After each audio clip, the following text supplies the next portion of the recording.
welcome all of you, and we will start with a flag salute.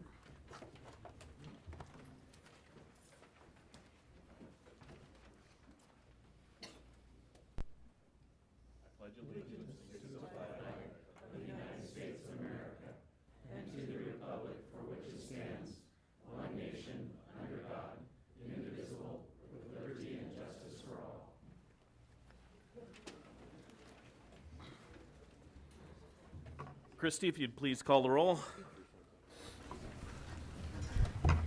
Jim Green. Here. Chuck Lee. Here. Chris Brantley. Here. Jeff Faville. Here. Rick Kimball. Paul Kylo. Here. Nancy McMorris-Oddix. Here. All are present. Are there any agenda modifications, members of the board? I'm not seeing any. For the record, we will do some different jiggering of our spotlight presentations. Understand that our music folks are here, but there are things going on at the school building, so we want to get them back out there. So we'll go ahead and move on to Spotlights on Success. Superintendent Paul.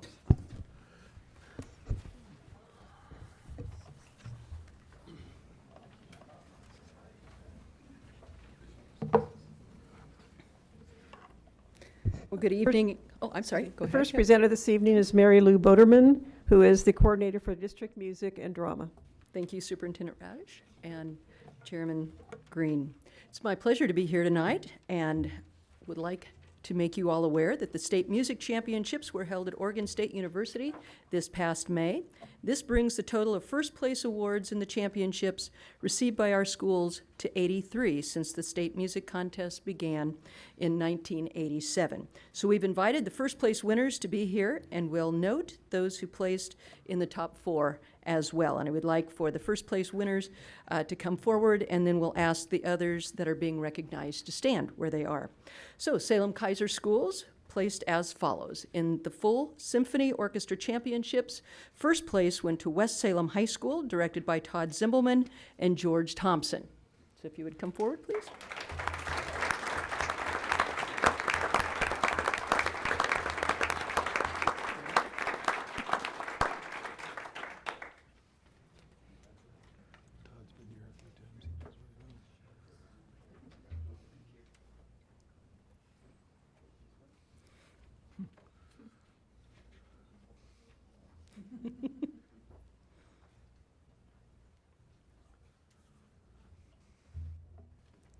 And third place in that division, if anyone from McNary is here, goes to the McNary High School, and they are co-directed by Damian Berdakin and Jennifer Bell.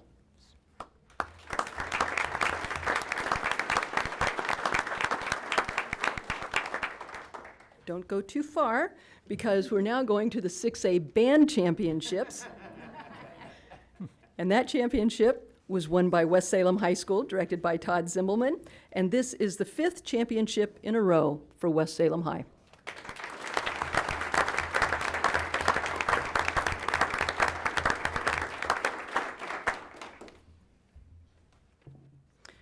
Third place in that division also went to McNary High School, directed by Jennifer Bell, and fourth place to South Salem High School, directed by Ben Stokes. And I believe we do have some representatives from South, if you'd like to stand.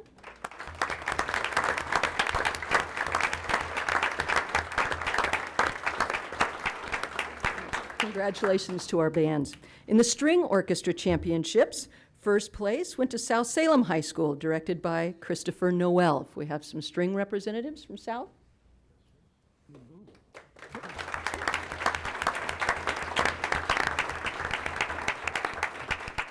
Second place went to Sprague High School, directed by Stephen Nelson. Fourth place, West Salem High School, directed by George Thompson. And fifth place, McNary High School, directed by Damian Berdakin.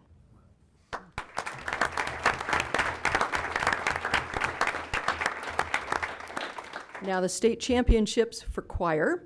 First place, South Salem Symphonic Choir, directed by Carol Stenson.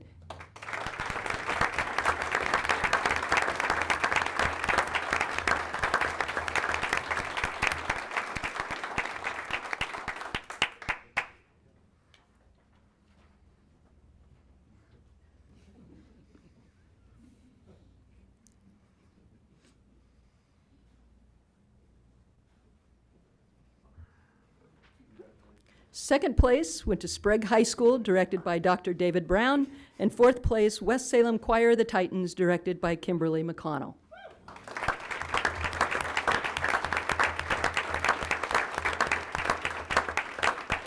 And if you were counting, there are 4 state championship categories, and yes, those were the 4 state champions, so we're very, very proud of them. Also competing this past spring, in the Best of the Northwest choir competition, which is for middle schools, we have representatives from our first place winner, Walker Middle School, directed by Becca Couch.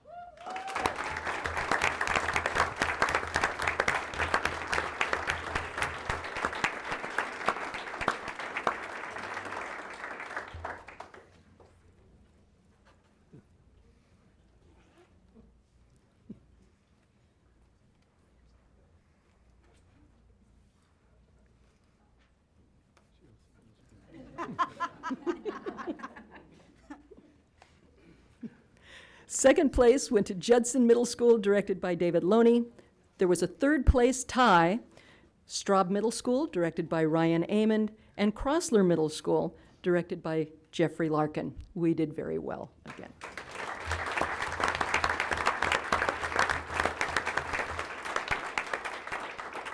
And once a year, our partners at the Oregon Symphony Association in Salem award the Carl Roschkes Music Educator of the Year Award. And this year's recipient of that is Mr. Steve Phillips from Auburn Elementary School.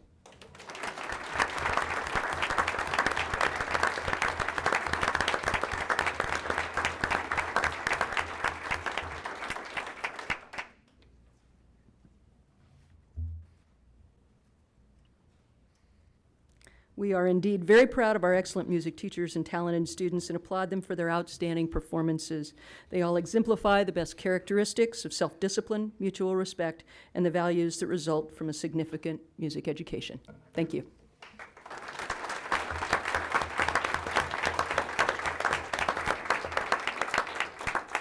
I think we can pause for just a moment if those music students do need to leave prior to the next presentations. I know there's several folks who have events this evening. Thank you for coming. And our thanks to Mary Lou for her excellent coordinating work.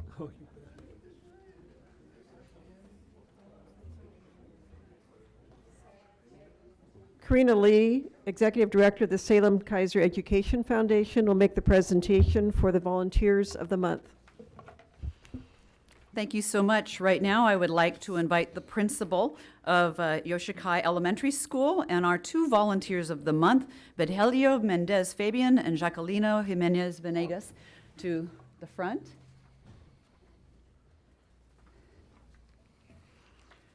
The selected volunteers of the month of June, Virgilio Mendez Fabian and Jacquelina Jimenez Venegas, were nominated by Yoshikai Elementary School. And yes, they are husband and wife, and we're making this a family occasion. I love that. Senor Fabian and Senora Mendez, as they are known at the school, have been to the school every single day for the last 2 years to do any work that teachers might have.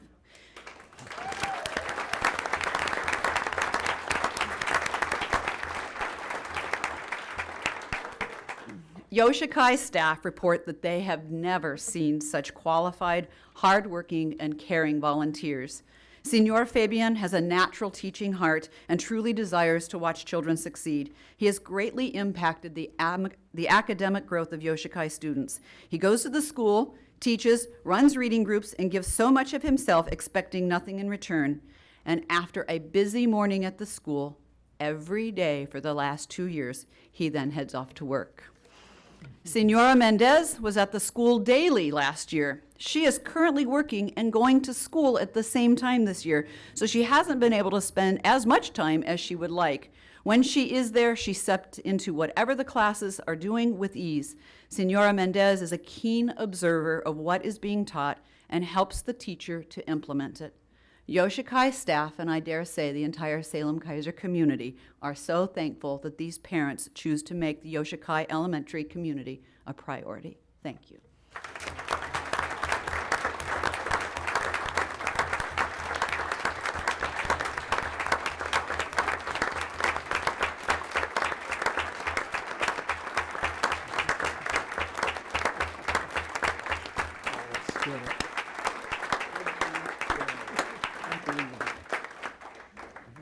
Jay Reilly, Director of Community Relations and Communication, will make the presentation for Business Partner of the Month. Thank you, Dr. Radich, Chair Green, and members of the board. If I could get Dr. Mark Fast and Dewey Frederick, Jeremy Lang, if he's present, and Principal Ralph Wisner from Grant to come forward, please. Okay. So Dr. Mark Fast and Lens Crafters are our Business Partner of the Month for June. They were nominated by Grant Community School. They have worked with Grant Community School for the past 2 years. They have donated their time and supplies to help serve the Grant students. Students who need their vision checked and lack resources or insurance are referred to Lens Crafters by the school. Dr. Fast performs the eye exams, and Lens Crafters provides the needed glasses to the students, all within a day's time at no charge. Dr. Fast and Lens Crafters have donated the exams and glasses to over 400 Salem-Keizer students in the past year. Grant Community School staff state, the Grant community is most appreciative and humbled to partner with Dr. Fast and Lens Crafters. They have really gone above and beyond to meet the basic needs of Grant students. Congratulations to Dr. Fast and Lens Crafters for being named our Business Partner of the Month for June. Thank you.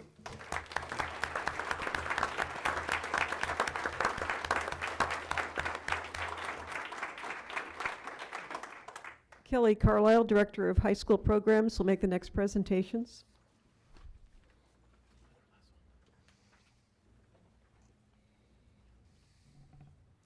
Thank you, Dr. Radich, Chair Green, and members of the board. I'd like to call up North High student Rodrigo Cabrera Heredia and Cassidy Farrell from Parrish Middle School, along with their principals, Steve Nelson and Cynthia Richardson. I also believe we have an art instructor, Barbara Narcus, here, and then a representative from Chariots, Stephen Dickey, if they would come forward. North Salem High School student Rodrigo Cabrera Heredia and Cassidy Farrell, an art student at Parrish Middle School, won first place in their categories in the annual Salem-Keizer Transit Chariots Arts Contest. Here, representing Salem-Keizer Area Transit, is Stephen Dickey. He is the Director of Transportation Development. The transit contest organizer, Kiki Doman, stated that the purpose of this contest was to engage and inform students of different modes of transportation and what is offered to students by Chariots. The theme was, "What Moves Me?" Students were encouraged to create a poster that represented the theme, keeping in mind transportation options. There were a total of 700 entries from 22 schools. The judges' panel consisted of transit employees and community members with art backgrounds, and they judged the works on the basis of creativity and artistic quality. Both of the students were awarded gift certificates for a new bicycle, a helmet, and a lock from the Santiam Bicycle Shop, as well as a summer bus pass, mounting and framing of their winning posters, and postcard copies of their posters. The North Salem High School Art Department and the Parrish Middle School Art Program were both awarded $500. Honorable mention went to North Salem High School student Hector Acosta Cervantes and to Natasha Boussard from Parrish Middle School. Congratulations.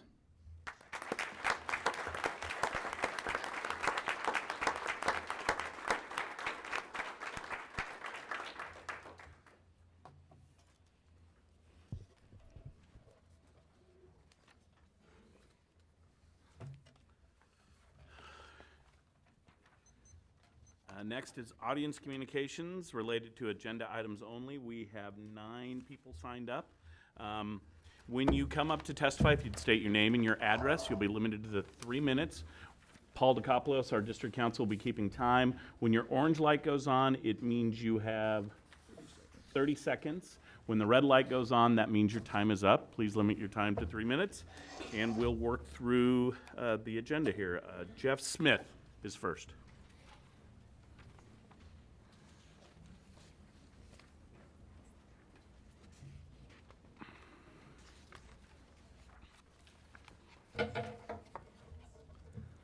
Good evening, Interim Superintendent Radich, Board Chair Green, distinguished board members. My name is Jeff Smith, and my Salem-Keizer School District address is 4939 Countryside Drive, Northeast. My purpose this evening is to speak in support of the CTE Career Technical Education proposal currently pending before the board. I presently serve as President and CEO of a national consulting firm with an office here in Oregon. As a business leader, I embrace the governor's goal in Oregon for today's kindergartners to have 40% complete 4 years degrees, 40% complete associate degrees, and the remaining 20% complete high school. Such a proposed CTE program first addresses the 40% that are headed toward associate degrees and provides a pathway for students to advance beyond that and achieve a 4-year degree. Well, there's no direct benefit to my firm. We hire 4-year grads with very specific skills. The communities that my clients presently serve are focused on expanding exactly the type of work a CTE program trains for. My firm invests heavily in such economic development and was excited to hear the discussion at last month's board meeting. From a business leader's perspective, the proposed program would meet 3 metrics. First, it would provide equality of access to pathways for rigorous career options for all students. As shown on your vision there behind you, all students graduate and are prepared for a successful life. That would work toward that.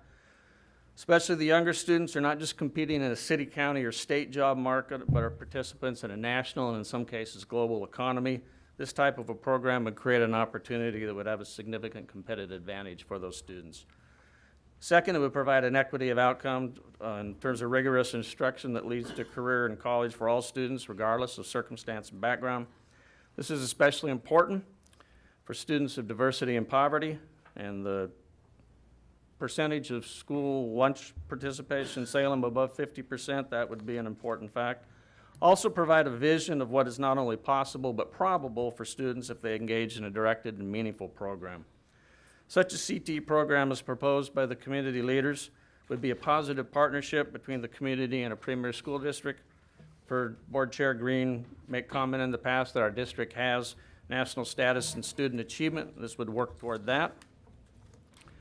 Second, it would provide business community commitment to advancing student achievement and opportunities for student employment. Third, as an employer that looks at a lot of staff, I can assure you that any employer seeks students that are ready to enter the workforce with critical thinking skills and analytical skills, have the ability to work in a collaborative team, and are able to solve problems. Such skill sets would be enhanced and strengthened in a project-based experience the CTE coursework would provide. Thank you for the opportunity to address you this evening. I wish you well in your important deliberations. Thanks, Mr. Smith. Tom Nielsen.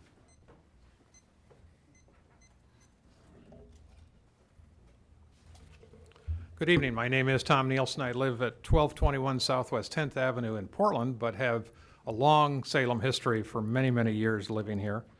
I'm here in support of the proposed CTE program in Salem. My involvement and belief in the importance of CTE type programs actually goes back to my own high school experience. I attended Benson Polytechnic High School in Portland. My fellow classmates ended up as welders, carpenters, auto mechanics, electricians, surveyors, engineers, architects, lawyers, and even business people. The common theme was a firm appreciation and respect for work and learning in lots of different ways. Since 1957, the Nielsen family has owned the property that is currently being proposed for the CET programs. Nielsen Manufacturing operated for over 50 years on the site as a sheet metal job shop and contract manufacturer, supplying products to a wide range of high-tech customers. Often it was difficult finding employees that were job ready, and so out of necessity, we internally developed our own in-house CTE-type training programs. Providing options and alternatives for students that are not college-bound so they can develop skills that can lead to family wage jobs and opportunities is critically important.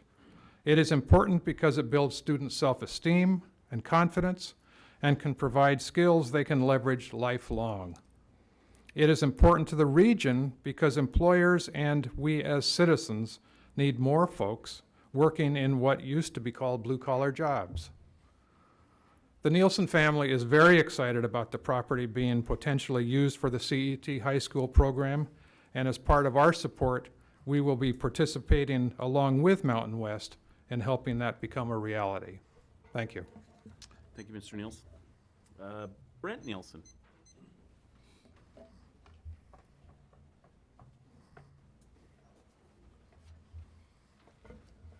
Thank you. My name is Brent Nielsen, address 4199 Illhe Hill Road South. Gives me great pleasure to be here tonight to speak in favor of the Mountain West Memorandum of Agreement. I wear many hats in this support, but there's one I want to focus on. In my time both doing leadership development professionally, as well as working on the board of Salem-Keizer Education Foundation, I have found my most powerful role to be as one who ignites passion. Our school kids need help to find where their passion lies. In fact, this may be one of our most important jobs in educating our kids. As a father of two 24J students, they fortunately both fit into the college track, a track which has been road-worn and very well developed. However, as has been laid out in 40-40-20 goals, it's clear we need as robust a path for the non-bachelor's degree students. Just as the college-bound students ignite their dreams through intellectual debate, these other two pools' passions are accessed through active, hands-on experience. Whether it's the manufacturing student learning to run a multi-million-dollar CNC machine, or the construction student learning how to frame and build, there's an important place for this learning. There's no replacement for a student jumping in and getting their hands dirty. The opportunity for students to achieve industry-level certifications, as well as being certified as ready to work, will prove beneficial to both the students and our community's businesses. Shop classes have been around for a long time, but today's manufacturing processes can't be learned in a shop class. Precision tolerances, computerized equipment require a more complex training. The CTE Center model has been shown to work in many other geographies, and will be exciting to watch the opportunities this center brings to Salem-Keizer. How am I on time? Doing okay? Okay. So, you know, as a product of this school district, I also want to just share personally how excited I am for the city to have an opportunity like this.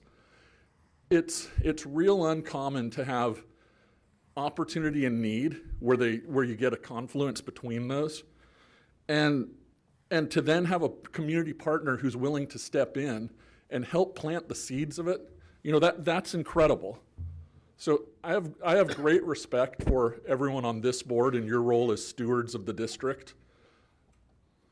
But, you know, I wish with this opportunity in front of us now that the board can answer all your questions as stewards and then embrace the excitement and opportunities that are out there. Thank you. Thank you. Steve Chambers.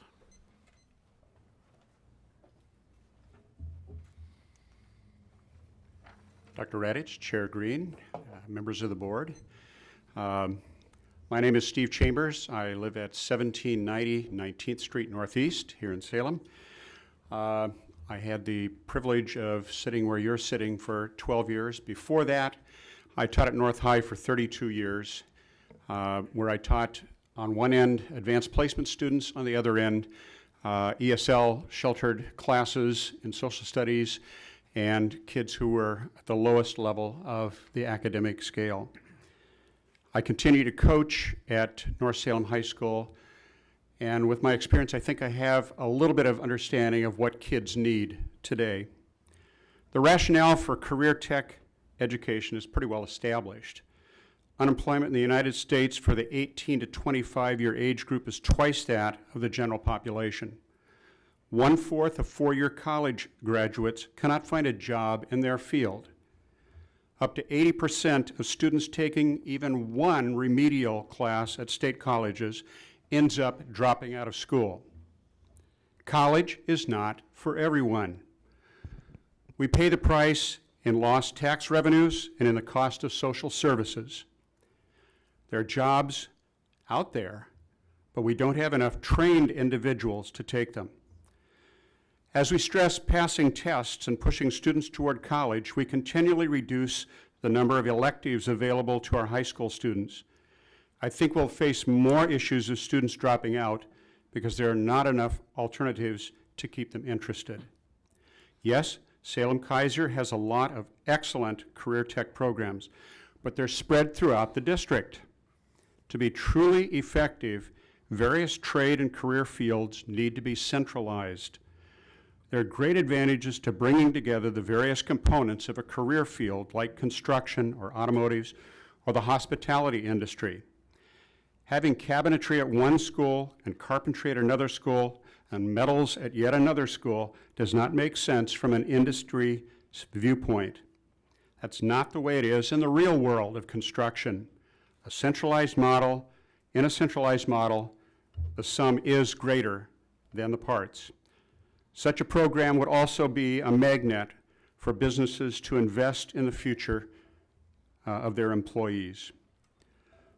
Also, support courses in math and technical writing and reading can be offered more effectively in this model. Instructors can be more specialized, thus avoiding many issues in FTE. I came to the board and to the Budget Committee 2 years ago hoping to start a community conversation about setting up a career tech school in our district, a project that was in the original bond proposal but was dropped to get the support we needed for the whole bond. If anything, the need for such a school is greater now than it was then. I don't think we can afford to lose this opportunity to most effectively meet the needs of so many of our students. Thank you. Thanks, Steve. Jason Brandt.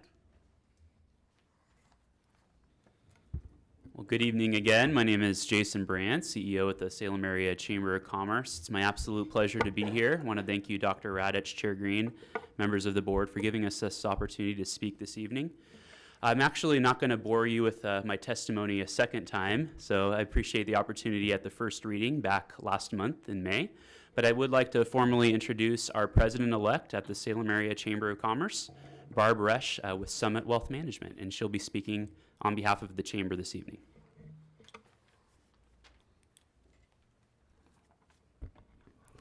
Good evening. Thank you for allowing us to be here.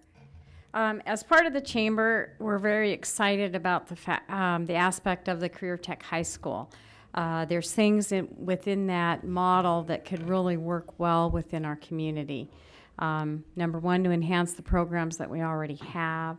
Number two, to give a chance to showcase Salem-Keizer as a region open to workforce development solutions based on market demands. It could be a headquarters for fluid educational experiences based on growing and emerging jobs within the region. It could be a flagship for synergy within the Chemeketa Community College model. It can open doors and remove barriers between students, their talents, and the employers in search of them within the local economy. It also can be a model for how to be productive in addressing the real challenges within the industries throughout the country as baby boomers continue to retire. And so as a chamber, we're highly supportive of this. On a personal note, you know, my husband is a project manager in an industrial construction firm, and they're always looking for qualified help and have a hard time on that entry level finding that enough of those type of jobs in the Salem area. So this would be a huge boon to that industry. So thank you very much. Have a good evening. Thank you. Next is Tony Frazier.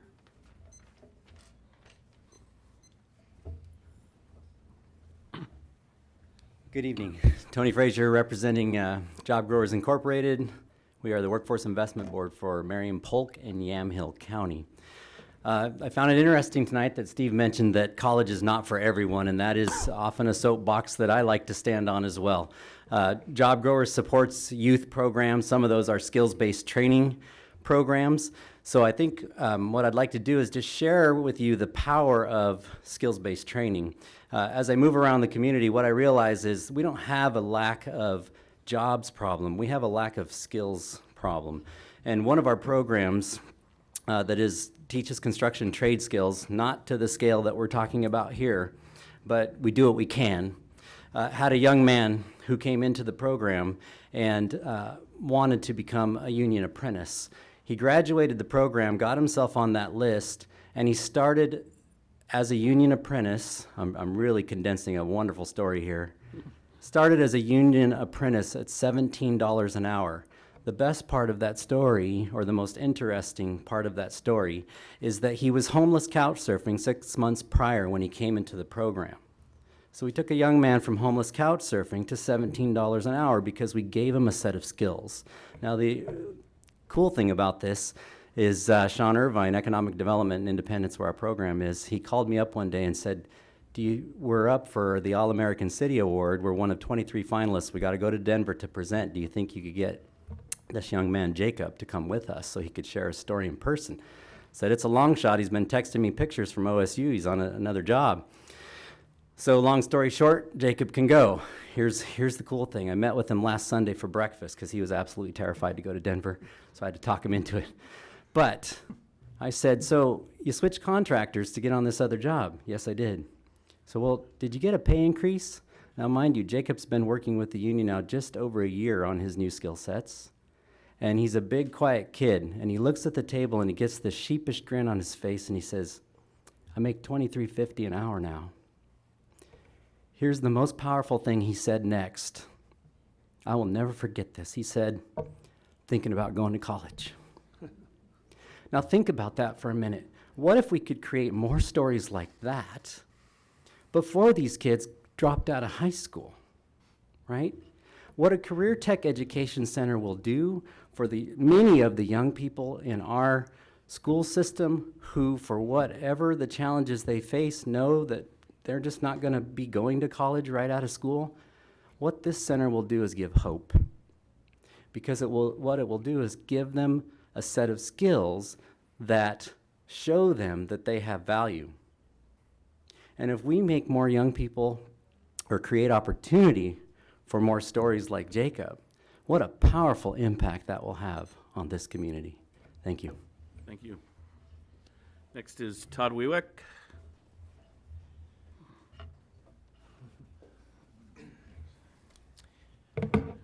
Thanks, everyone. I live at 1076 Camilla Drive South. Had some really eloquent speaking this evening. I won't be able to pull that off. I teach culinary arts at South. I thought about coming in a suit and tie, but this is who I am. I've been in culinary professionally cooking for 22 years now. I love food. I speak food. It's my language. I have a lot of passion for food.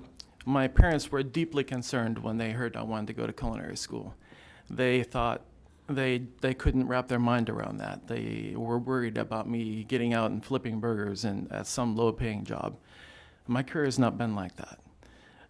There's a difference between a cook and a chef, a big one. And I tell my kids that. Do you want to be a cook or do you want to be a chef? There's a very deep effort on my part to bring some professional pride to these kids because they're not getting it from anyone else. They're not getting it from home. A lot of them are broken. They have nowhere to fit in. I have kids that come in that have never fit into any other classroom. They have never had a place to belong. And that's important. And we've heard a lot of people talking about that. So I've had kids that come in that think that they're going to be the next Food Network star. They can't, they're all for it. They don't even make it half a semester and they're already broken. They can't. And that's really important. If they didn't have my class, they would not know that. They'd go to culinary school and drop $60,000 to get out and find out they can't do the job. That's not okay. It took me 10 years to pay off a $10,000 loan to go to culinary school. And that was only $10,000.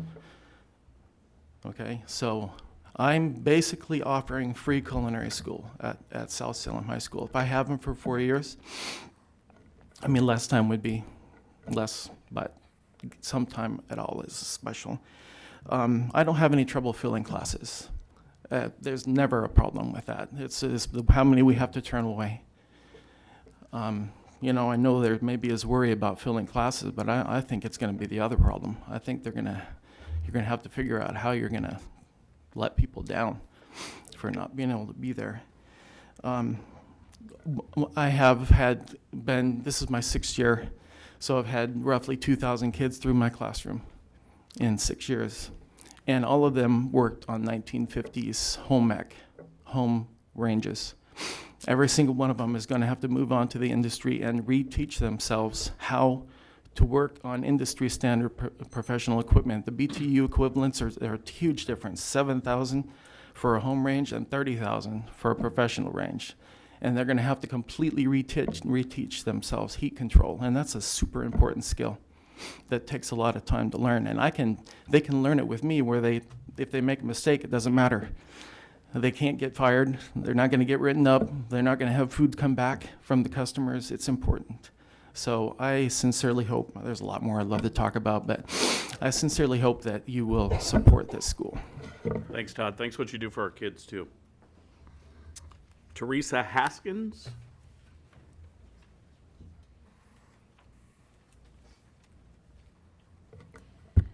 Good evening, Chair Green and directors. I'm Teresa Haskins. I live at 7015 Kildare Street here in Salem.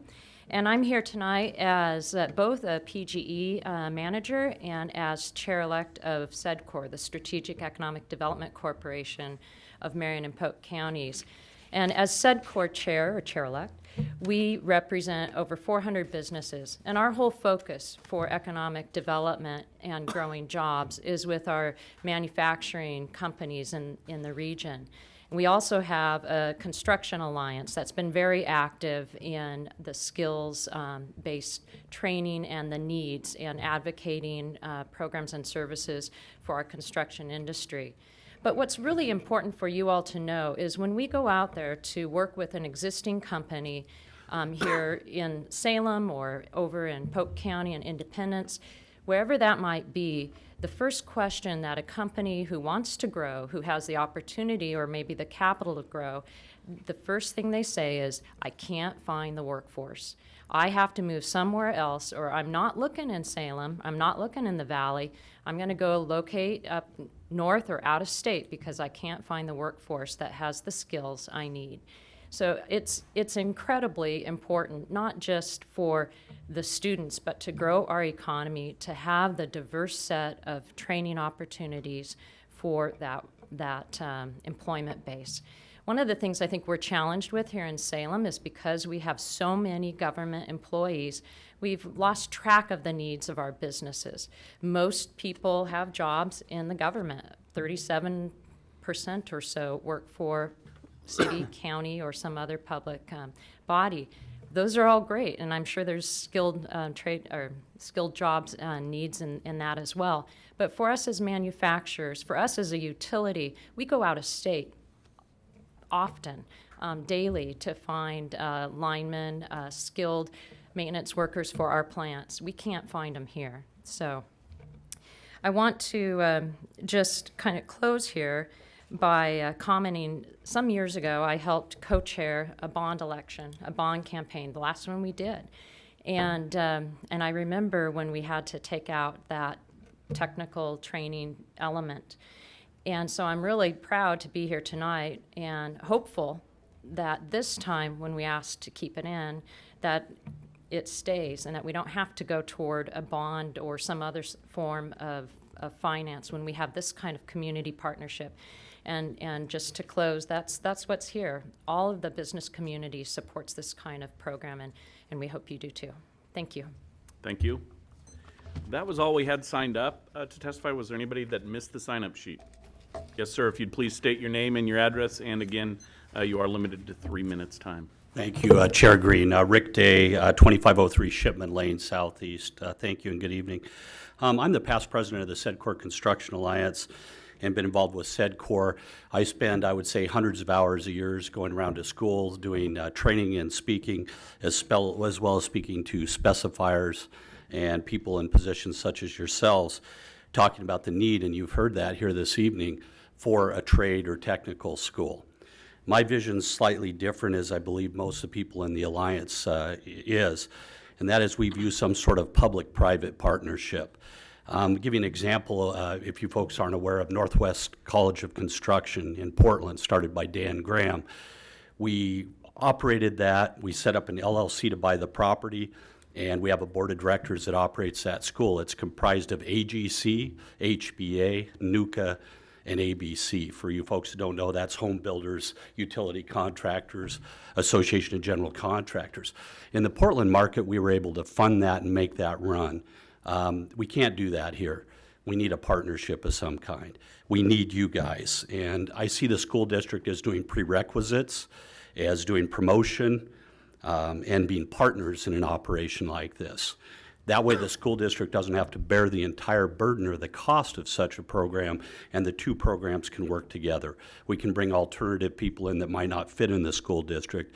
We can run weekends, we can run late hours, and we can run during the school day. So we're looking at a slightly different model. We would really like to have SEDCOR Construction Alliance at the board, or at the table, pardon me, with you folks, and perhaps Northwest College of Construction, Shemekin, and some other people to talk about what this might look like. Thank you. Thanks, Rick. Sure, you can bring it up.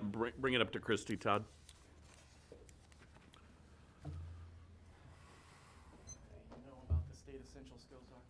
Yeah. Thanks, Todd. Was there anyone else? Okay. We'll move on to our next agenda item, which are our action items.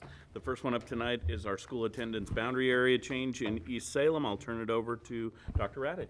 Thank you, Chair Green and Board. An adjustment of the current school attendance boundaries is recommended for 3 Salem-Keizer elementary schools, Chavez Elementary, Scott, and Sweigel. The proposed changes are intended to address the overcrowding at Chavez Elementary School, and this item was presented to the board for first reading on May 13th, and is now presented for action. The initial staff boundary change proposal was presented to the 3 elementary school communities in a meeting in January of this year. Subsequent parent meetings were held February 4th and April 24th. And throughout our conversations with parents, staff could not find any conclusive data that would warrant a modification to the initial boundary change proposal. In addition, Chavez Elementary School Principal Olga Cobb has contacted all the parents whose children would be impacted by the boundary change. Staff recommends approval of the boundary change proposal for Chavez Elementary School, Sweigel Elementary, and Scott Elementary School, and approval of the continuity exemptions policy applicable to this boundary change. Thank you. Is there a motion? I'll move. Chuck has moved adoption of the boundary change, second by Jeff. Any discussion, board members? Nancy? I'm going to vote in favor of this, but I mentioned at the last meeting, and I hope the district would continue to look at the parcel that is labeled Chavez E Southeast, that has 59 kids in it that will go to a different middle school than all of the rest of their peers at their elementary. That's roughly 10 kids a year. I would hope that the district would monitor that and see what the effect is on those kids. That's a small number of kids to put moving on their own. Thank you. Further discussion? I'd like to thank Mike Wolf and staff who worked on this, spent time with our community and our family members out in East Salem. Boundary changes are never easy decisions to be made, and they're not fun community events to go to, but I know Mike and the other staff that were associated with this spent a great deal of time with our families out there, meeting with our principals, meeting with parent groups, and I think their work has done a great deal that you don't hear a lot of testimony in opposition to this boundary change. So Mike, thank you and your team that went out there and did that. If there's no further discussion, all those in favor of the motion signify by saying aye. Aye. Aye. All opposed, same. Motion carries. Next up is the memorandum of agreement between the Salem-Keizer School District and Mountain West Career Technical Institute, a CTE partnership collaboration. Superintendent Radich. Thank you. Excuse the me, Salem-Keizer. may I kind of interrupt real quickly? Excuse me, Superintendent Radich, and thank you, Chair Green.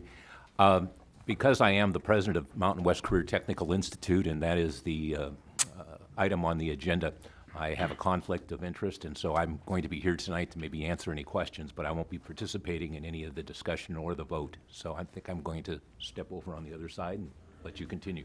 Thanks, Chuck. Superintendent Radich. Thank you.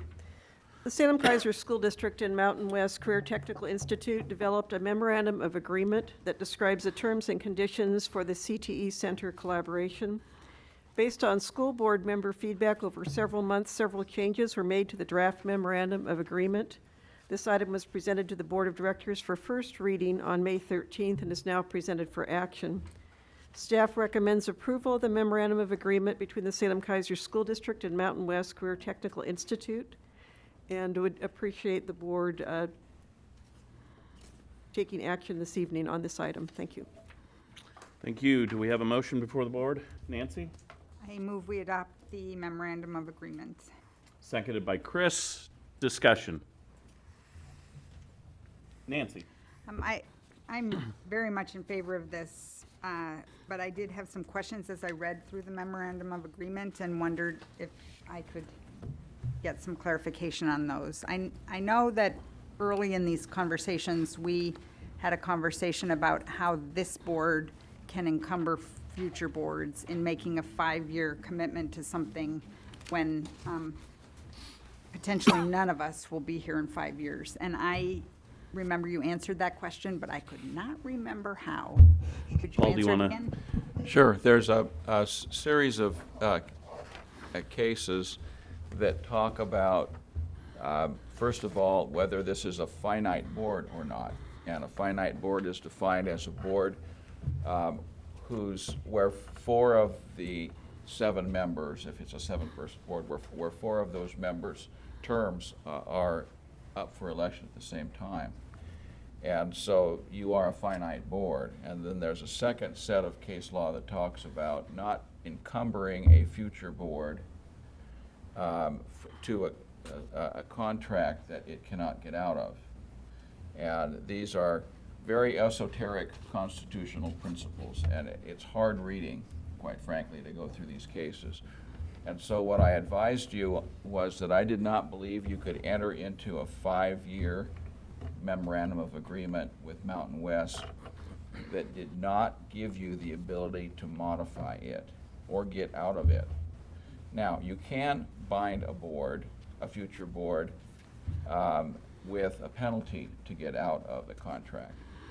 And so what we've discussed over several work sessions and at the May 13th meeting was several concepts. Number one, and I think you brought this up at several meetings, and that is providing this board and a future board with flexibility.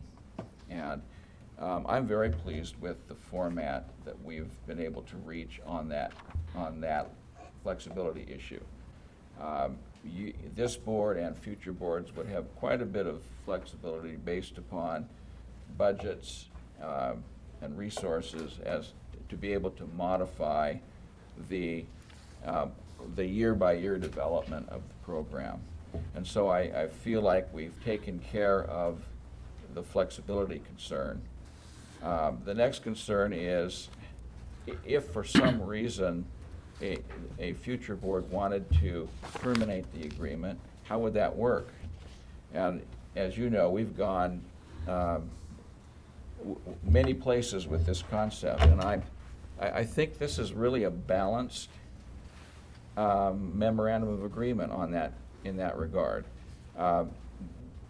There would probably be very little reason to ever terminate this contract because you can modify the contract. But if for some bizarre reason that needed to happen, then you have not tied a future board's hands, but you have provided a penalty. And so we've come up with a formula for how one would measure the penalty for terminating the agreement. But we also built in the concept that a future school board could also purchase the property. And so I feel like with those options, you haven't tied a future board's hands. And that was the constitutional problem that we recognized several months ago. So I think we've done a really good job of meeting those questions head on. And another question. Thank you, Paul. Yes, Nancy, go ahead. The other question is about current programs. tonight we heard from Mr. Wywick, who spoke passionately about his program at South Salem, which is a wildly successful program. If you've never been to an event where they serve the food, you're missing out. But if it was my understanding that this would not supplant those current programs, but if there's a significant difference in the quality of what can be taught based on the available equipment, it seems like it makes the most sense to move those programs to the new place. So I just had a question about how it is that the current programs will be handled, if they will turn more into feeder programs for the new programs, or what exactly will happen. I'd like to refer that question to Assistant Superintendent Noor. Thank you, Superintendent Radich. I think the idea all along has been to add opportunities for students. So the program design specifies that 11th and 12th grade students will participate in this opportunity, which means they will take prerequisite courses at their home high school. So we see this program supplementing and not supplanting, and actually expanding opportunities for students. One of the additional programs that we discussed down the road is culinary arts, which would provide a facility that can accommodate a larger number of students with the state-of-the-art equipment as Todd described. So it adds opportunities. Students can go to a program at South for 2 years and continue to finish that program there if they choose to, or they could go to this CTE center and participate in an advanced culinary arts program. So it's an and, it's not really a supplant, it's a supplement. Okay. Thank you. Paul, did you have a I'd also like clarification? to add that this was one of the questions that came up in previous meetings on the subject, and I listened carefully to board members on some of your comments, and this was one of them. And so in section 2.4, I specify, this is in this last full sentence, the term CTE program does not include career technical education courses that are currently being offered at SKSD high schools at the time this agreement's approved. Well, just to specify for you, we're not talking about the existing programs, we're talking about new programs. I saw that. It was that section that raised my question. Rick?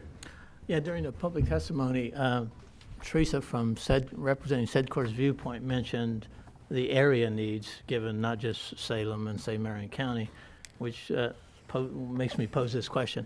Has district staff thought about the district transfer potential? Because I haven't heard any conversation about that yet. I know the state passed some legislation in the last couple of years about students being able to transfer between districts. Have we talked about that at all? I haven't heard much about that. Yes, thank you for the question. There has been some discussion relative, I assume you're talking about students from outlying Somebody districts. from Dallas, say, wanting to transfer here to take I'm a certain they CT would. program. We have discussed that as a concept. I think initially we'd like to begin with Salem-Keizer and get this program well-grounded and well-founded.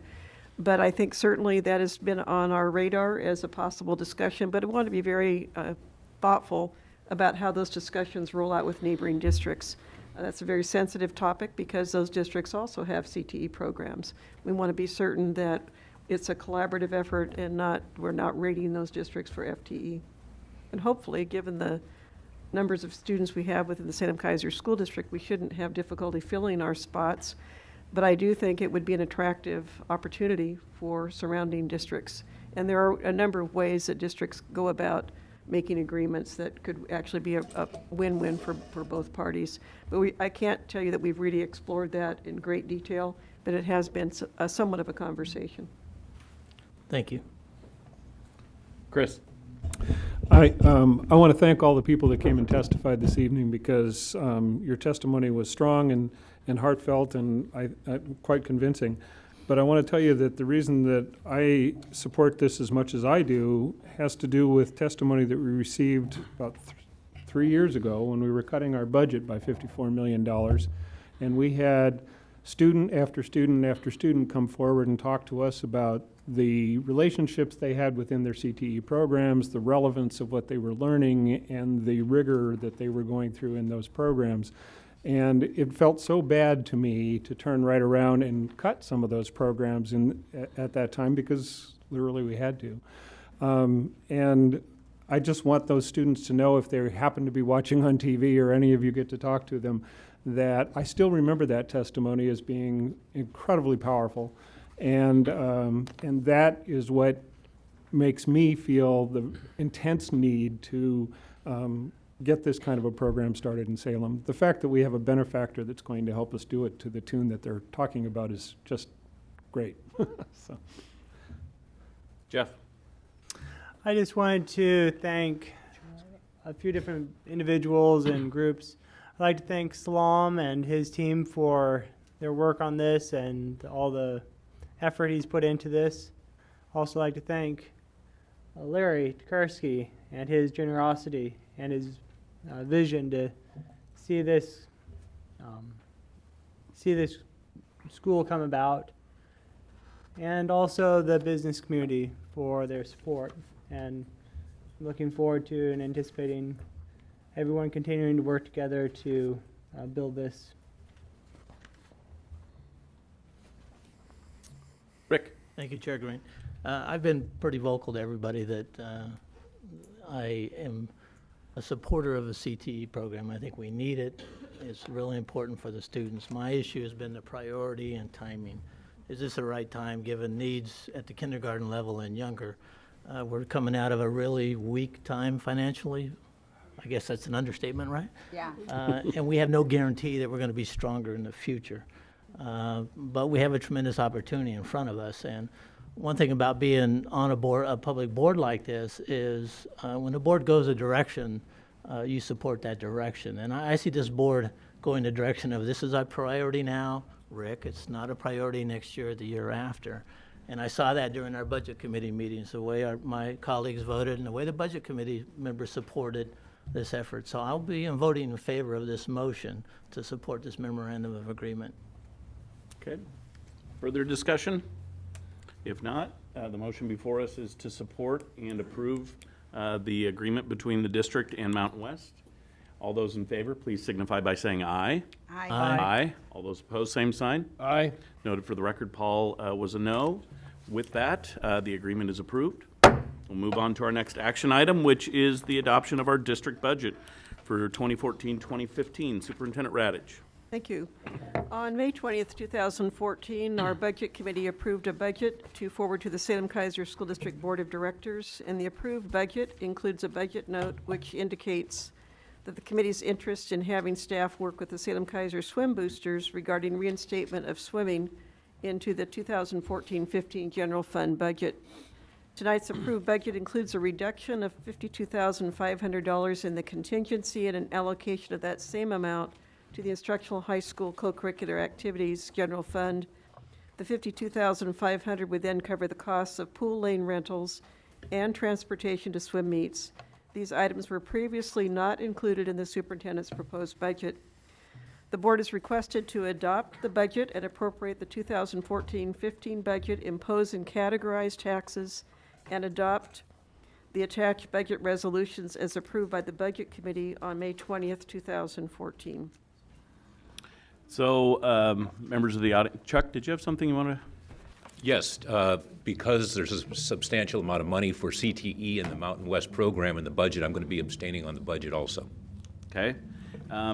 And for those of you in the audience, we have to adopt this budget with particular language because we appropriate property taxes, we collect those, and then the expenditure of funds. It requires specific language. So you will see me turn to Board Director Chris Brantley, who has those resolutions in the correct verbiage for him to make those motions. So Chris, if you would make the first motion, please. First one has to do the resolution of the adopted budget, and it is a motion to adopt a resolution. So here's the resolution. Be it resolved that the Board of Directors for the Salem-Keizer School District 24J/32, Marion Polk Counties, Oregon, hereby adopts the budget for the 2014-15 fiscal year in the sum of $621,356,557, now on file at the district's Lancaster Professional Center, Executive Administration Office, Suite 202, 2450 Lancaster Drive Northeast, Salem, Oregon.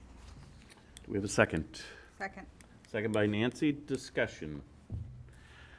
On the advice of legal counsel, I must declare a potential conflict of interest. The association I work for receives dues from the school district, and I need to declare a potential conflict of interest with regard to that issue within the budget. Further discussion? If not, all those in favor of the resolution, please signify by saying aye. Aye. Aye. Opposed, same sign. That's adopted. Chris? Second one is resolution making appropriations, and it too is in the form of a resolution. Be it resolved that the amounts for the fiscal year beginning July 1, 2014, and for the purposes shown below are hereby appropriated as detailed in this resolution. And there is a resolution on file. They told me I didn't have to read all the numbers. You don't have to read the full resolution. Is there a second? Second by Jeff. Discussion? Again, on the advice of counsel, I need to declare a potential conflict of interest due to the fact that the association I work for receives dues from the school district. For further discussion? I'm just confused. Okay. Okay, so we don't have those things he's reading. No, you do not. Thank you very much. Those are. I'm gonna Those quit trying to match what he's saying to the papers. I have. Further discussion or question? If not, all those in favor signify by saying aye. Aye. Aye. Opposed, same sign. Resolution's adopted. Chris, I think you have one more. I do, on the resolution imposing and categorizing taxes for the fiscal year 2014-15.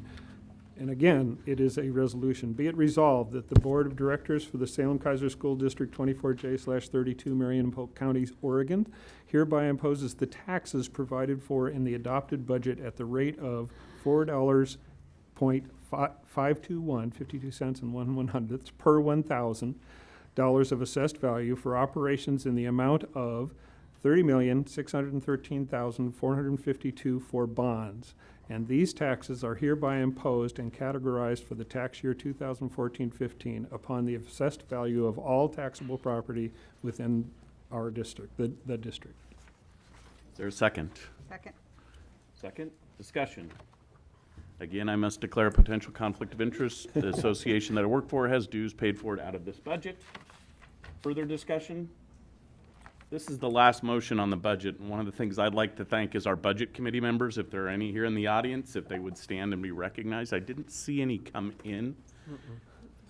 But I do want to thank them for their service. It's a series of meetings throughout the year where they hear discussion about the budget. I'd also like to thank Mike Wolf and his staff who put together our budget, and Superintendent Radich working on it. I'd like to say that this budget is something that I'm very proud of. I'm proud of the way we're expending funds. I'm not very proud of the amount of money that we're receiving from the state in order to do the job we're required to do with our kids. I think at the superintendent's budget message, she said that we had a total investment above and beyond what we had last year of only $9 million to do what we're doing for boys and girls in this school district. I think that that's an embarrassment to this state. We're the second largest school district in the state, and I'm proud of what we do for boys and girls, but I think the state ought to look at the way that they raise revenue and provide funds to operate K-12 schools in our state. And I think if they took a look at what we're doing, and they'd be very proud of the work that this board does and that the rest of the school boards do across the state, but how we fund our schools compared to other states is an embarrassment in this nation. Nancy. It's hard to follow that, but I would like to also thank the swim boosters for their work and the work with the district to come to terms to reinstate swimming. I'm really pleased that that was able to come to fruition. With that, any further discussion? All those in favor of the resolution, please signify by saying aye. Aye. Opposed, same sign. Resolution is adopted. Our budget is adopted for the 2014-15 year. Again, Mike, Superintendent Radich, Susan, thank you for your work.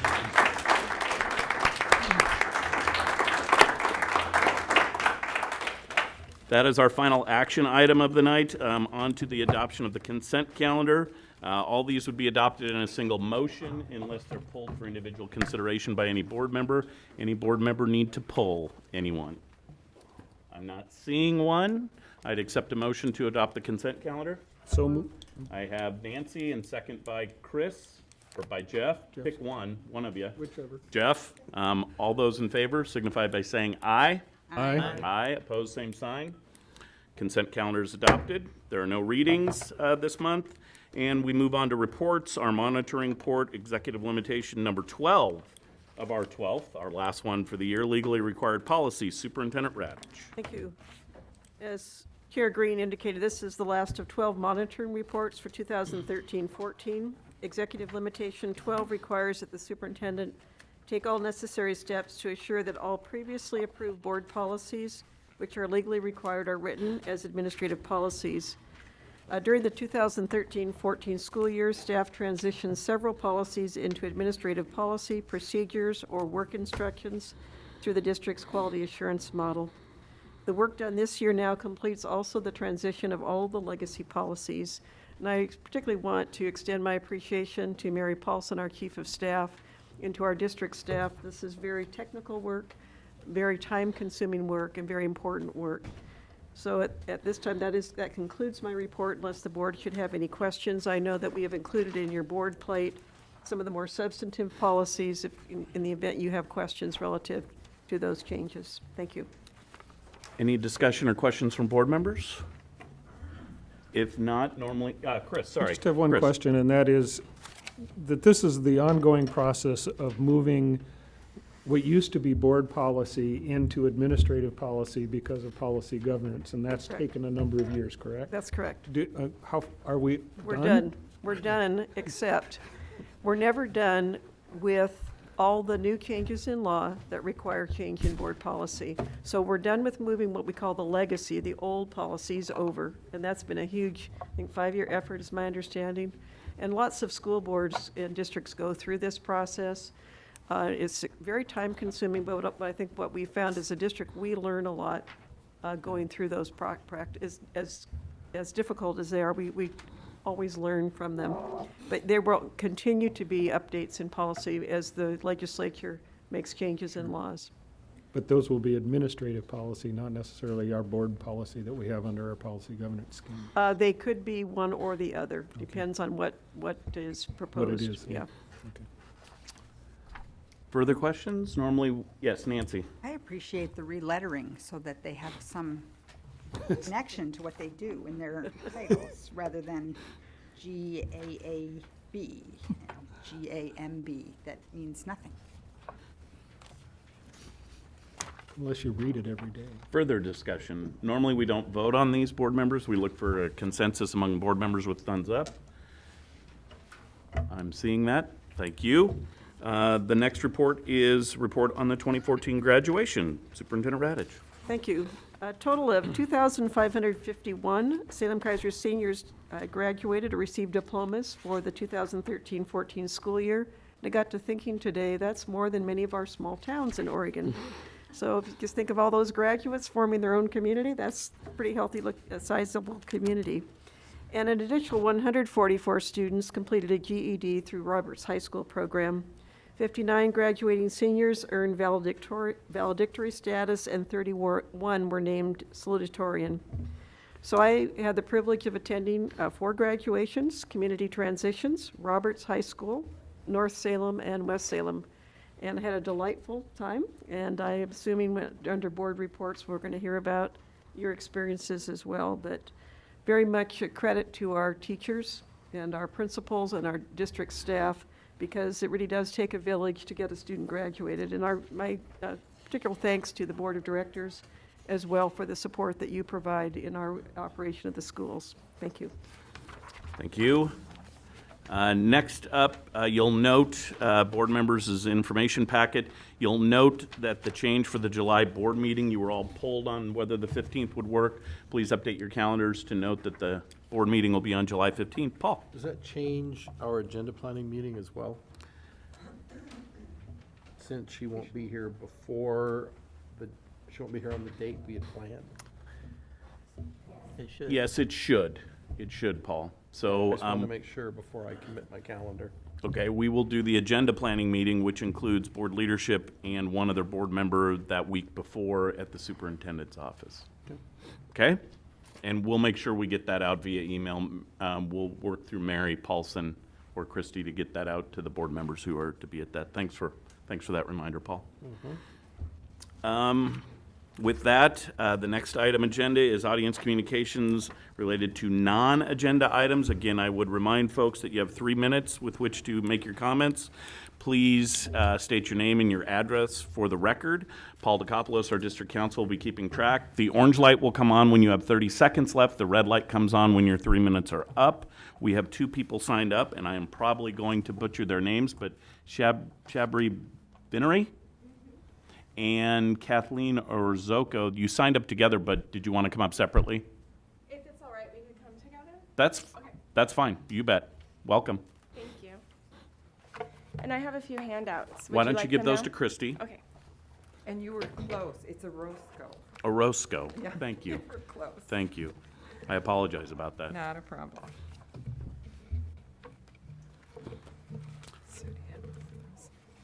And so my question would be, were you each planning to take 3 minutes, or you're probably going to take 3 not. together? Okay, that's fine, that's fine.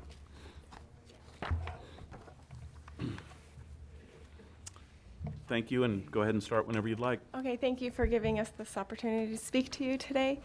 My name is Shabri Vinery, and I'm at 5108 4th Place North, Keizer. You want to? And I'm Kathleen Orozco, and I live at 427 Kestrel Street North, Keizer. We live in a very nice, quiet neighborhood, really close to McNary High School. We both enjoy our neighborhood very much, but we've been having a lot of issues with high schoolers loitering in our neighborhood. So I'm here today because the City of Keizer Council has suggested this is the next step to take. I've been to the city council meetings twice, first time to get a no loitering action, but I learned then that we can't do no loitering due to the Second Amendment rights, and I understand that now. At that meeting, we were told that there were going to be gates put up near our neighborhood. That's where the kids are entering and exiting the school into our neighborhood, and they're going to be putting gates up. We've been asking for gates for years, so we were very happy to hear that the gates would be put up and locked. And then I got a call that the gates would only be locked during school hours. Kids were still going to be able to enter school in the mornings and leave in the afternoon when school is out.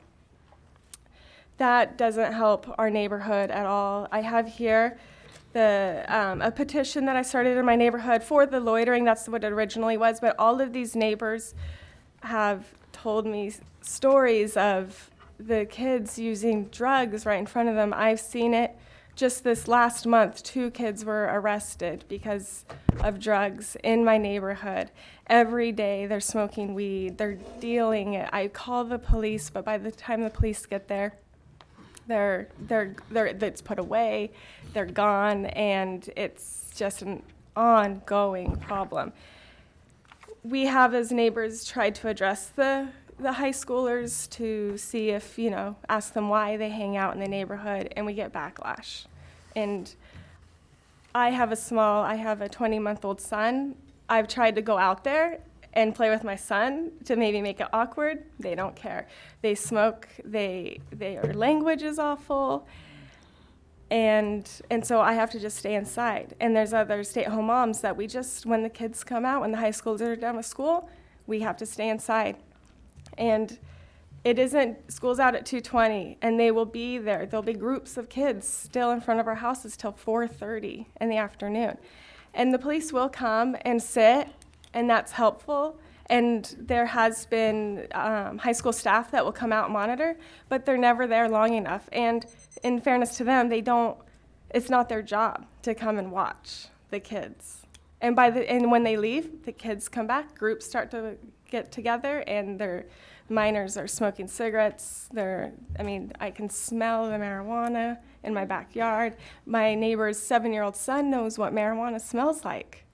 And so the problem with the gates not being locked all the time that I learned from the school is that kids need easy access to get to a bus stop, because there's a bus stop up on River Road that they're taking and walking down Sandy into the back side of the high school. I learned from transit, which I have an email conversation with him that there is a bus stop at Shamawa and River where the kids can walk straight down Shamawa. This summer, they're building new sidewalks. They're putting a light up at Shamawa and Delight to make it even more safe for kids to walk.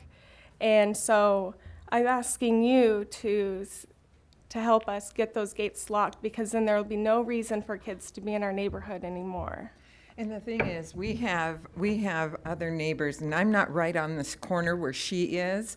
However, I'm around the corner from her, and we share a hedge, and the neighbors in front of us say that they have seen the kids stash their drugs in there and then come back and get them. They're selling drugs, and of course, we can't see it. It's off to the side, but she can, the gal in front. The other neighbor in front of us, they had to take out some of their hedges because the kids are stashing their drugs in there. It's become a neighborhood problem, a huge one. And it's not safe. It's not safe for the kids anymore. Our kids. I have grandkids that come over, and she has small children, and it's not safe. So we come to appeal to you because City Council told us that in collaboration with them and with you and perhaps Transit, that perhaps we could come to some sort of an agreement to get that closed off and hopefully encourage the parents. And you know, McNairy has two huge entrances, one from Lock Haven, the other one is from Chamawa, and there isn't any reason to have a neighborhood access. There really isn't. And if you go out to Sprague, she's a substitute teacher, I'm a substitute teacher. If you go out to Sprague, they only have one entrance, and it's fine. So something has to be done because our neighborhood is being affected. So thank you very much for hearing. You bet. Thank you. I want to thank you for coming forward. We will definitely look into the concerns that you have, and we have some staff that will work with you right away on this. I appreciate your coming forward and letting us know about it. Thank you. Okay, thank you. And we have your contact information, so I'll make sure I give that to Superintendent Raddick. All right. Thank you so Thanks much. so much. You bet. Thank you. That's the last people we had signed up to testify on non-agenda items. Was there anybody else wishing to address the board? If not, we'll move on to the rest of our agenda. Board reports on activities. Board members. Chris, and then we'll come down to Nancy. I just want to say that I don't know if I'm infamous or famous now because of the Statesman Journal the other day, but the look on my face in that picture really connoted how I was feeling at that time. And I really congratulate the photographer for catching both the young lady and myself in that pose. But that truly is one of the highlights of being on a school board, is handing out those diplomas and shaking those hands. And I thought it was really cool. They caught a picture that actually showed that. So. And you were at West, right? I was at Roberts in that picture and West the next night, Jeff? Yeah, I went to the McKay graduation, and it really was, it is my favorite event of the year, is to hand out the diplomas and get to shake all the hands and hear some of the stories and just feel the excitement of the accomplishment that all of those students and parents and families and the school has made. So that's really a great event. I really enjoy going each year. Nancy? I love graduation too. Kelly Carlisle seems to go with me each year, and he's very tolerant of my enthusiasm. But you know, graduation always gives me the opportunity. I went to the community transitions graduation, and those kids are elated. They are exuding their joy at walking across that stage. And I went to South, as I always do. And I'm always struck at graduation at how many people in this district have touched those kids' lives, and that somehow graduation is a high school event, but it's a K through 12 event. There's so many people who have made a difference for those kids that have helped them get to that stage. And I just think that everyone who works in the district who have made an impact on kids should celebrate those graduations. It's really a team effort. I've also been to a retirement party for a teacher and was really struck at that with the number of students who attended and the level of feeling that they expressed about their teacher. And when the teacher finally came up and had the opportunity to talk, she spoke about the honor of having been able to have an impact on the lives of kids and what a wonderful, wonderful profession it was to teach. And that, I was really glad I made it to that event to hear her talk about that. And I would be remiss if I didn't mention the South Salem Saxons softball team. I did not get to see them win the state tournament because I was out of town, but I watched them in several steps along the way. And I have to admit publicly that I did make a little wager with the superintendent since they were playing against Newburgh. And I didn't mention to her how good they were. So I was lucky to win a little something from that. And I reserve the right to talk again at the end. Yes, understand. Rick, do you have anything? I played ditch. I didn't go to any graduations this year. Okay. Paul? I went to North Teen Parent. Sandy in the back. We handed Kleenex to each other at Teen Parent and early college. The North was outside. It was great, beautiful night. Trains came through. It was just a perfect evening at North. I would just two other quick items. I do have, since you have so graciously assigned me to the SCATS group, I have their draft proposal of how they're spending their money if anyone wants to look at it. And also Western Oregon University on Saturday at 9:30, they're doing the groundbreaking for the Woodcock Education Building. And if anyone wants to go to a reception with Mr. Professor, Doctor, whatever his official title is, Woodcock, it's on Friday at 3:30. Thanks, Paul. Sure. Chuck? Well, as you all know, the best and brightest in our district reside in Keizer and McNary, and for the 7th year in a row, it was my honor to go to McNary's graduation and pass out diplomas, and it was, as usual, a great night and a big thrill. And I'm always amazed because McNary has their graduation at the fairgrounds at the pavilion at 5 o'clock, and at 7 o'clock, McKay has theirs. And so it's always really entertaining to watch the McNary families try to get out of the pavilion as the McKay families are coming in, and of course traffic around that whole area is a lot of fun too. So, thanks. I had the opportunity to hand out diplomas at Sprague High School with Kristen Deuce, our Director of Technology. I've been told that our superintendents are afraid to come to Sprague High School because it's the one that is held outside regardless of weather. 2 years ago, those poor kids were in a downpour. The last 2 years it's been beautiful, and the kids and the families were great again this year. And it was just a fantastic event. I think we handed out 338 diplomas out at Sprague High School. Kids had a lot of fun giving pennies to their principal, and he said he could retire 30 minutes earlier because of that. But he walked away with his pants just jingling with 338 pennies that were given to him, so it was a great event. The other thing I'd like to do, I'd like to thank our staff for the school year, whether you're a teacher, a classified employee, a bus driver, a principal, an administrator. It's been a great school year, and we're wrapping it up, and we're getting ready to start our next one. I know that folks are looking forward to their summer vacations, but I really want to thank the staff, the teachers, the classroom aides, our librarians, everybody who helps put education together for our kids. You do a fantastic job, and I really want to thank you. Last, I'd like to thank Superintendent Radich. This is her last school board meeting with us. So thank you.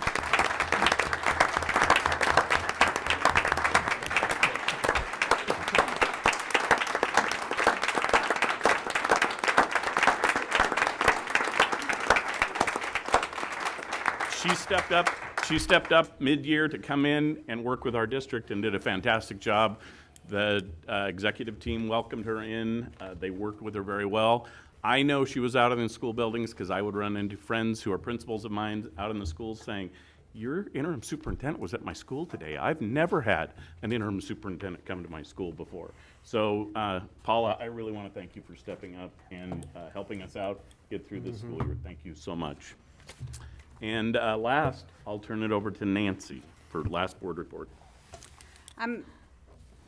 We spent a fair amount of time searching for a superintendent.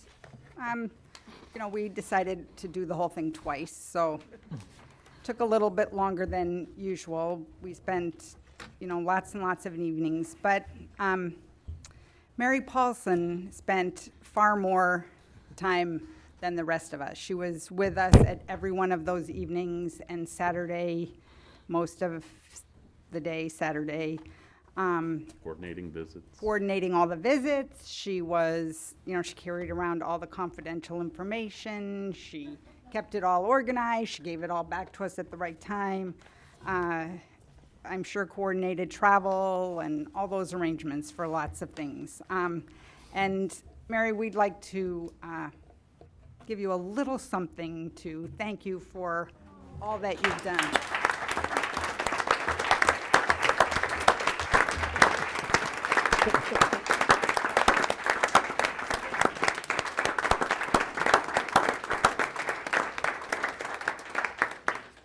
I can attest that Mary kept me on the straight and narrow as the board chair and told me where I needed to be and what I needed to do and who I needed to talk to. Mary, you were invaluable through that process. Thank you so much for all your work on behalf of that. I know if we put in 4 hours, she put in 8 hours getting us ready for that meeting. So we truly appreciate your efforts. Thank you so much. Anything else from the board? Superintendent comments. Thank you. I'd like Sue Ricky Smith to stand. Sue is our Director of Instructional Services. She's spent at least 14 years in the Salem-Keizer School District as a principal and Director of Instructional Services, and simply an outstanding leader. We are losing her, unfortunately, to the Springfield School District, where she's been named the Assistant Superintendent. But I very much appreciate Sue's passion and her commitment for this work. Very difficult work, very challenging work in these times. But Sue, thank you for an exceptional job, and we wish you the best in your new job.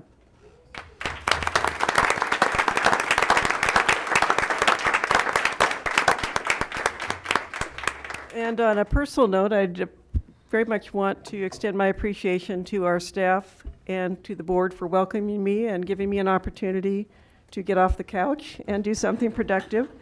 I think I'm going to request that one of your board members resign, because I found that Jeff Fayville is an exceptional fisherman, and I need coaching as I go back into retirement. So, Jeff, you're an amazing fisherman, but I want to thank all of you.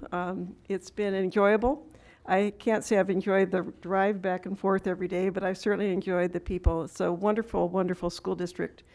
I also want you to know how excited I am about Christy Perry as your incoming superintendent. She will do great things, as will our staff.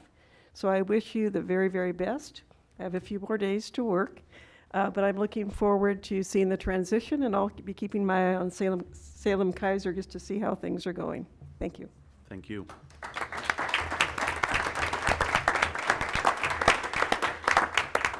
Nothing else to come before the board. We are adjourned. I'll remind board members and the public we do have an executive session scheduled as soon as this is over, so if you could please clear the room.